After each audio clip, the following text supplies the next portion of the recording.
وَإِذَا قِيلَ لَهُ اتَّقِ اللَّهَ، اور جب اسی قسم کے فسادی لوگوں سے کہا جاتا ہے نا کہ اللہ سے ڈرو، أَخَذَتْهُ الْعِزَّةُ بِالْإِثْمِ فَحَسْبُهُ جہنم، تو ایسا شخص اس کا اکساتا ہے اسے غرور گناہ کرنے پر، وہ جو اندر کی ایک ایگو ہے نا، جب اسے کہا جاتا ہے اللہ سے ڈر تو وہ اور بدھکتا ہے اور گناہ کی طرف آمادہ ہوتا ہے۔ فحسبہ جہنم، تو ایسے کا ٹھکانہ پھر ہے جہنم، جہنم اس کے لیے پھر کافی ہوگا۔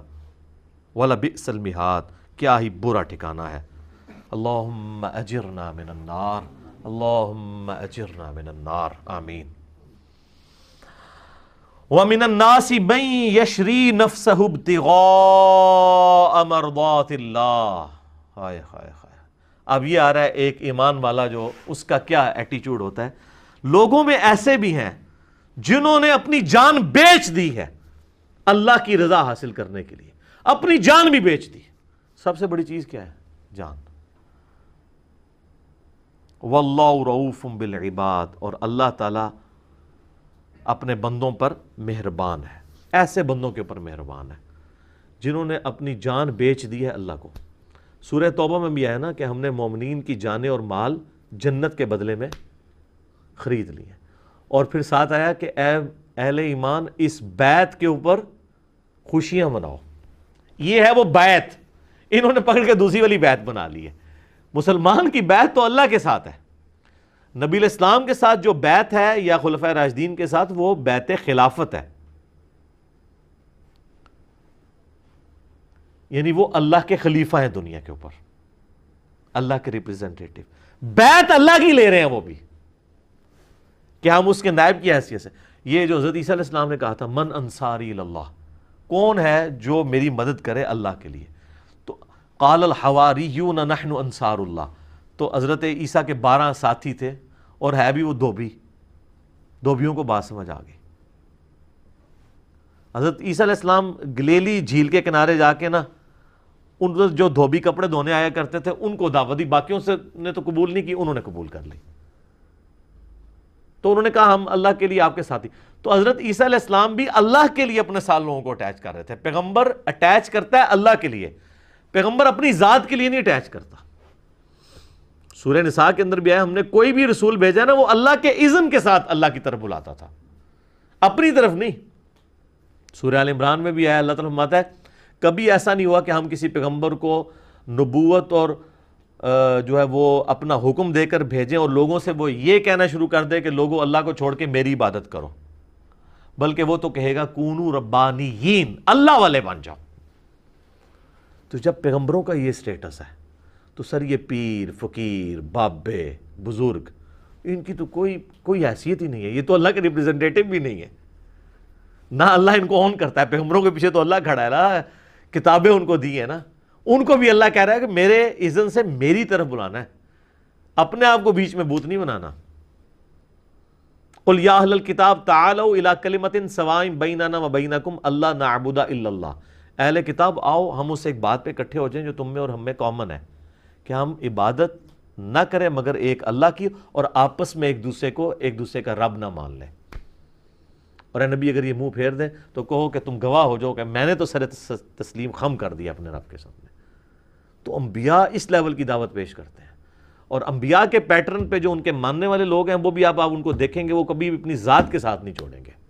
یہ پہلا اور آخری لٹمس ٹیسٹ یہ ہے کہ جو دعوت اللہ کے لیے دے رہا ہے اس کے بعد اینڈ رزلٹ کیا ہے، وہ اپنے ساتھ جوڑ رہا ہے یا اللہ رسول کے ساتھ جوڑ رہا ہے۔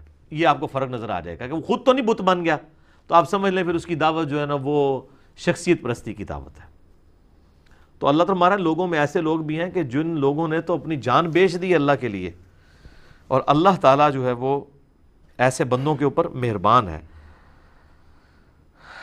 اور اب مسلمانوں کو بتایا جا رہا ہے تمہارا ایٹیچیوڈ کیا ہونا چاہیے۔ یا ایھا الذین آمنوا ادخلوا فی السلم کافہ، اے اہل ایمان پورے کے پورے اسلام میں داخل ہو جاؤ۔ بڑا اوکھا کام ہے جی اللہ، آدھا ہی داخل ہوا جا سکتا ہے، پورا کدھر داخل ہوا جا سکتا ہے۔ آپ دیکھ لیں کہ رمضان کا خدا اور ہو جاتا ہے لوگوں کا، اور غیر رمضان کا اور ہو جاتا ہے۔ رمضان میں جو ہے وہ 5 وقت تکبیر اللہ سے نماز بھی، قیام اللیل بھی، جو بیچارے پورا سال نمازیں پڑھتے ہیں نا، وہ بھی پریشان ہو جاتے ہیں کہ ہم سے پکے مسلمان تو رمضان کے اندر آ گئے، لیکن جیسے ہی عید کی رات آتی ہے، عید کا دن نہیں، رات ہی، تو آپ دیکھ لیں بالکل معاملہ تل پٹ ہو جاتا ہے۔ تو اسلام میں پورے کے پورے داخل ہو جائے۔ مراد یہ ہے کہ اسلام کی کچھ چیزیں آپ کو پسند ہوں گی تو وہ تو ظاہر آپ اڈاپٹ کریں گے۔ جیسے لوگ کہتے ہیں نا جناب وہ جی حلوہ کھانا سنت ہے جی، وہ جی بکری کا گوشت نبی صلی اللہ علیہ وسلم کو پسند تھا۔ کس کو کہا جانا یار موٹا گوشت کھاؤ، کہتے ہیں نہیں یار وہ موٹا گوشت بیماری ہوتا ہے۔ قرآن میں لکھا ہے کہ حضرت ابراہیم علیہ السلام بچڑا بھنا ہوا لے آئے تھے، تو ہم کہتے ہیں یہ تو سنت ابراہیمی ہے موٹا گوشت کھانا۔ وہ کہتے ہیں نہیں جی نبی علیہ السلام تو چھوٹا گوشت پسند کرتے تھے۔ تو یہ سنتیں ہیں جو اسلام میں داخل ہونے والی ہیں، اور جو مشکل کام ہے وہ نہیں، بلکہ اس کو بیان کرنا بھی وہ اپنے لیے اتنا بڑا رسک سمجھتے ہیں کہ 4 بندے جو ہم نے جھوٹی کہانیاں بتا کے لوگوں کو اٹیچ بھی کیے تھے وہ بھی نہ ہمیں چھوڑ دیں، لوگوں کو کڑوی بات نہ کریں، بس میٹھی میٹھی بات کریں آپ۔ اور میٹھی بات بھی میں نہیں سمجھتا کہ اسلام میں کوئی بالکل صرف میٹھی بات ایسی ہے کہ جس کے اوپر آپ مجمع اکٹھا کر سکیں، اس کے ساتھ بھی کچھ نہ کچھ کڑواہٹ لگی ہوئی ہے۔ کریلا جو آپ جتنا بھی پکا لیں اس کی کڑواہٹ 100% تو نہیں ختم ہوگی، وہ تو اپنی اس کی رہنی ہے۔ تو اگر کوئی بالکل ہی جو ہے وہ کیلا جو ہے وہ آم بنا کے پیش کر رہا ہے تو آپ سمجھ لیں کہ وہ کریلا نہیں کوئی اور ہی چیز ہے، ورنہ یہ توحید کی دعوت تو انبیاء سے نہیں لوگوں نے قبول کی ہے، تو ان وائزین سے لوگ کیوں قبول کر رہے ہیں؟ تو مکمل اسلام میں داخل ہونا ہے، یعنی حقوق اللہ کے اعتبار سے بھی، حقوق العباد کے اعتبار سے بھی، حلال و حرام کی تمیز کرنے کے اعتبار سے بھی، ہر اعتبار سے دیکھنا ہے۔ آپ دیکھ لیں سودی کاروبار لوگ کر رہے ہیں، ہر سال وہ مسجد نبی میں اعتکاف بھی بیٹھتے ہیں، تو وہ والا اسلام لیا ہوا ہے لیکن کمائی حرام کی ہے۔ اللہ کے نزدیک تو 0 سے ملٹیپلائی ہے۔ ہاں دنیا میں آپ لوگوں کو دھوکہ دے لیں گے، لوگ کہیں گے کہ جی حاجی صاحب تے ہر سال ہو جاندے نے، ٹھیک ہے، اور یہ جتنے حاجی صاحب ہیں نا اللہ معافی دے، اللہ کی پناہ، الا ماشاء اللہ۔ ولا تتبعوا خطوات الشیطان، اور مت چلو شیطان کے نقش قدم پر، انہ لکم عدو مبین، بے شک وہ تمہارا کھلا دشمن ہے۔ اچھا شیطان کے راستوں پر چلنے سے منع کیا گیا، اس کا مطلب ہے کہ حق کا راستہ دیکھ لیں آپ، قرآن میں حق کا راستہ ہمیشہ سنگولر کے سیغے سے آیا ہے، اہدنا الصراط المستقیم، اے اللہ میں سیدھے راستے پر چلا۔ آگے وہ کہتے ہیں جی آپ آگے بھی پڑھیں جی صراط الذین انعمت علیہم، نیک لوگوں کے راستے پر۔ بھئی نیک لوگوں کا راستہ تو ایک ہے ہی نہیں ہے، جن کو آپ نیک لوگ سمجھتے ہیں، جن کو ہم سمجھتے ہیں وہ تو ایک ہی راستے پہ ہیں۔ ایک کہتا ہے قوالی حرام ہے، دوسرا کہتا ہے جی قوالی اللہ تک پہنچنے کا ذریعہ، کہتے ہیں دونوں ٹھیک ہے۔ ایک کہتا ہے جو فاتحہ پڑھتا ہے اس کے منہ میں انگارہ رکھ دو امام کے پیچھے، دوسرا کہتا ہے جو فاتحہ نہیں پڑھتا اس کی نماز نہیں ہوتی، کہتے ہیں دونوں ٹھیک ہے، کیونکہ یہ سارے راستے اللہ کی طرف جا رہے ہیں۔ اللہ تو کہتا ہے ایک راستہ میری طرف ہے، امام اعظم محمد رسول اللہ صلی اللہ علیہ وآلہ وسلم کا۔ اور شیطان کے لیے اللہ تعالیٰ نے ہمیشہ گمراہی کے لیے جو ہے نا وہ پلورل کا صیغہ استعمال کیا ہے۔ شیطان کے نقش قدم پہ مت چلو، اس کے خطوط کی خط، ہم ویسے اردو میں لیٹر کے لیے بھی خط ہوتا ہے نا، ایک لکیر بھی کھینچنے کو بھی خط کہتے ہیں۔